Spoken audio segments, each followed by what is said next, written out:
You seen you. No, because you still gonna pick on me.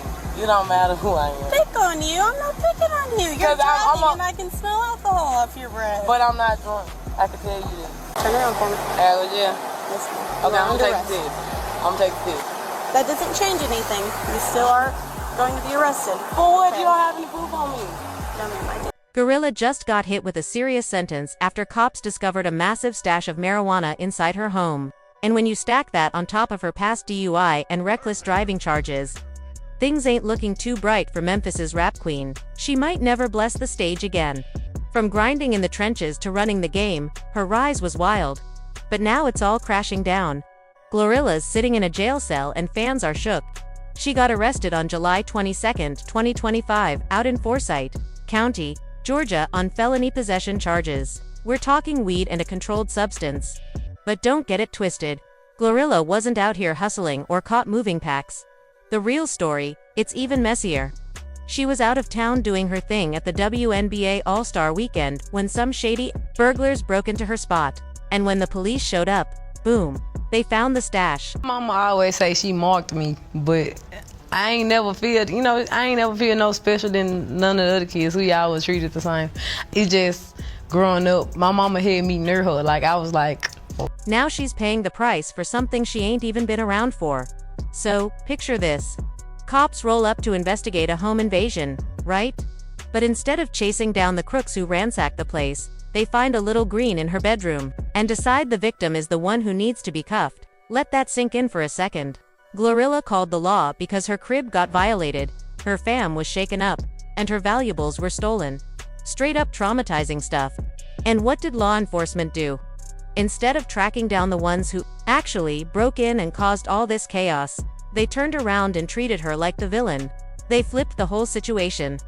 GloRilla ended up in a jail cell having to post a $22,260 bond just because she had a private stash inside her own house while she wasn't even there. She was out in Indianapolis on stage making moves and doing legit work. Her response online, it blew up. She didn't hold back at all. She dropped the facts raw and unfiltered. Her tweet hit 3.6 million views and had people losing it. GloRilla posted, "My house got home invaded Saturday while I was in Indianapolis, performing for the WNBA All-Star Game. And instead of focusing on finding the suspects, they focus on some cannabis." You and your manager every day that we was in LA with Sweetie, that labels are going to try to sign you because of FNF, so watch out. I also told you to let me know when labels reach out so we can be on the same page, but you still went and signed my song without telling. It's wild how fast they switched it up on her. She was the one who needed protection and they treated her like a suspect. But to really get why this hit so hard, you got to rewind and look at the journey. Now imagine growing up with 9 siblings, 6 brothers, 4 sisters, all packed into one small house in South Memphis, and we ain't talking cozy family vibes either. South Memphis is known for being one of the toughest, roughest hoods in the entire South. Survival wasn't guaranteed. It was a daily mission. Every meal was a question mark. Air mattresses. That was top-tier living. Just making it to the end of the week felt like a win. But Gloria wasn't just another kid in that crowded house. Her mama knew she was different right from the jump. That's why she gave her the name Hallelujah as her middle name. While all her brothers had Carmichael and her sisters had Nicole, Gloria got something that stood out, something powerful.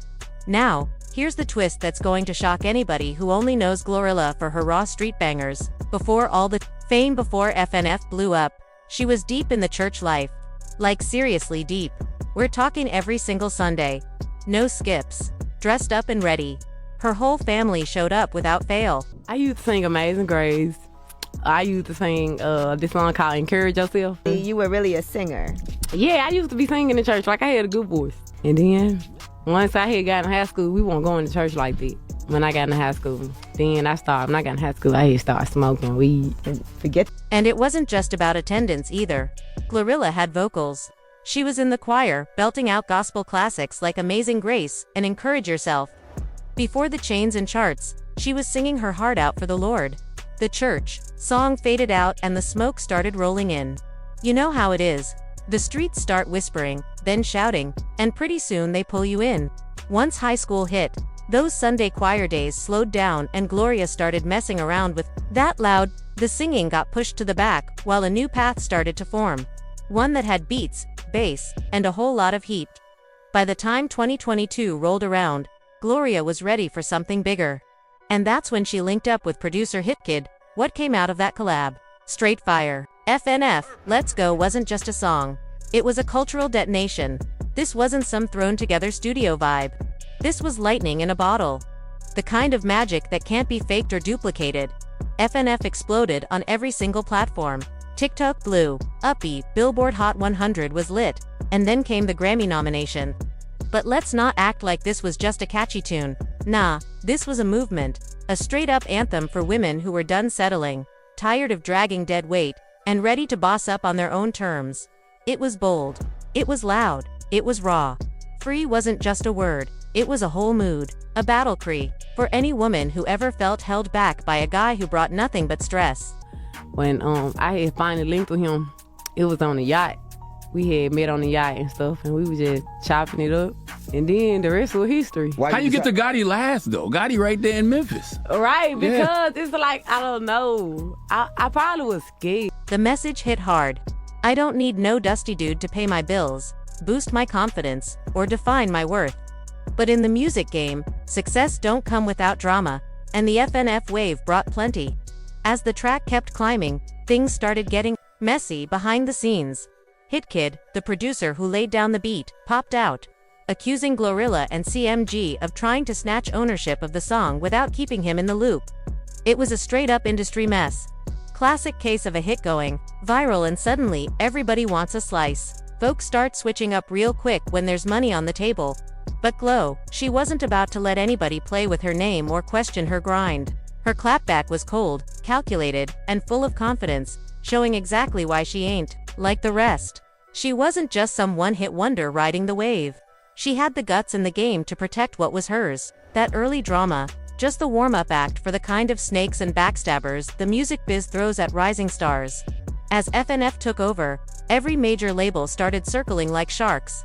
They were flying her out, rolling out the red carpet, promising big checks, flashy deals, trying to lock her in with the quickness. But GloRilla didn't fold under the pressure. She peeped the industry game from a mile away. Made so much money from FNF and I haven't made not one red cent other than shows, but I'm still prospering because guess what? I can rap in real life and ain't no MF one-hit wonder. I wrote every single lyric and every single song I ever put out. And even after all this, I still got love for HitKid because we came up together even though he'd been going behind my back ever since the song. GloRilla spent 2 intense weeks jumping from meeting to meeting with label execs. Everybody flashing cash, big promises, and fake love. But when she finally sat down with Yo Gotti, that meeting hit different. Still, she felt some nerves. Gotti had a strong name in Memphis and his rep came with weight. This wasn't just some music biz handshake. This was serious. But what locked it in wasn't just Gotti's street legend status or the size of his bank account. It was his vision. He wasn't like the other execs chasing the hype from FNF, like it was just a one-time spark. While they were focused on trying to clone her viral hit, God saw way beyond that. He saw an artist, someone with depth, range, and real staying power. When GloRilla played her unreleased music for him on that yacht, he ain't fake it. His reaction was instant and real. He didn't just want a hit. He wanted to build a movement, a legacy. He knew Memphis had already been running the rap game, and Glo was next up to carry that crown. He wasn't trying to ride a wave, he was trying to build a dynasty. I never want nobody to have that much power over me where I can't eat. Yeah. No. I be telling people when you get to that, you just gotta drink protein shakes and Ensures. That's the only way. You don't even be wanting to drink it. I be having to force myself, and it's like, what am I doing? I can't eat. And she fit right into that vision. But with that new level came new pressure and new problems. Right after she signed that CMG deal and started winning, things shifted fast. The higher she rose, the more the system started watching.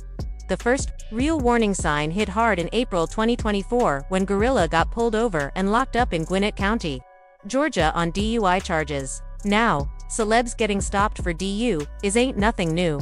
But this one was different. The body cam footage told a whole other story. It showed an artist who already knew what time it was. She wasn't just being pulled over. She was being profiled. From the jump, Glo peeped the vibe. The second that cop asked for her ID, she caught on fast. There was no benefit of the doubt coming her way. The energy office, and she felt it deep. Her response wasn't wild or disrespectful. It was calm, but filled with that sharp awareness.